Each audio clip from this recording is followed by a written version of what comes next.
From the Yonkers Statesman, November 27, 1916. Headline: Teuton advance on Bucharest. Invaders now are only 50 miles from Romanian capital. The Teutonic campaign against Romania is developing rapidly, with a converging drive from three directions in progress. The immediate threat to Bucharest seems greatest on the southwest, where the invaders have approached within 50 miles of the city. The Romanian line at the Middle Alt is still being held in check by the Russo-Romanians, and the Entente military riders assume the Russians are sending further reinforcements. Sofia today gives some details of the crossing of the Danube by Bulgarians and Germans. In Dobruja, the Russian advance appears to be halted. The Bulgarian War Office announces the hostile forces which have been attacking are now entrenched before Bulgarian positions. The fighting on the Macedonian front is less general, owing to bad weather, but continued Italian progress is driving north and west of Monastir, and is reported by Paris. Sofia declares the Italians were repulsed in that region. Seemingly, there is no disposition on the part of the British or French to attack in force in the Somme region at present. Extremely bad weather is reported as prevailing on the Somme front, and such attacks as Berlin recorded apparently local in character.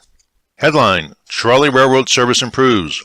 Cars operated by the Yonkers Railroad Company Saturday night and yesterday were very well patronized, and only a few cases of disorder were reported at the office of the company today.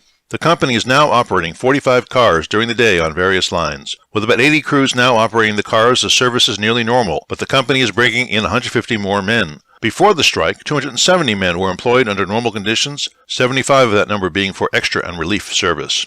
Headline: Mayor explains why cost of city government has been increased. Mayor Lenin has written the following letter to the Metropolitan newspaper, which has been printing a series of articles attacking the fair name of the city. Quote, I think it is entirely proper for me to make a statement in regard to the series of articles that appeared in the New York Herald relative to the condition of municipal affairs in the city of Yonkers.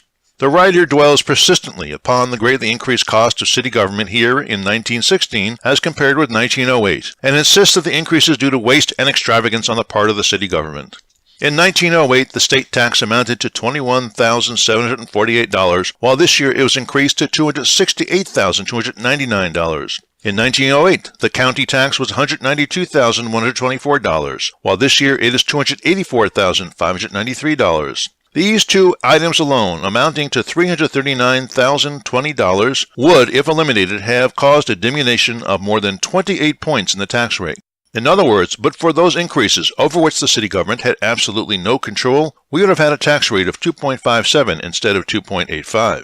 Finally, in 1908, there was appropriated for public lighting the sum of $110,000. This was increased in 1916 to $160,000. Here again we have the illustration as to how the cost of services increase on the basis of increase in population, and in our city especially, with its 22 square miles of territory over which some 25 communities are spread, each continually growing and each requiring the improvements and conveniences of the older sections of the city. But again, the main point is in fact that the municipal government has no control over the expenditures, as both the gas and electric lighting services are controlled by monopolies and the cost fixed with no opportunity for competition. But even this does not tell the whole story of the necessary increases in government costs. In 1908, there were 118 miles of improved streets in the city of Yonkers. Today, there are more than 150 miles. To any intelligent person familiar with municipal affairs, this growth of 28% in the street mileage means greater cost in almost every class of expenditure: street light, street cleaning and street repair, police and fire service, water service, and school service.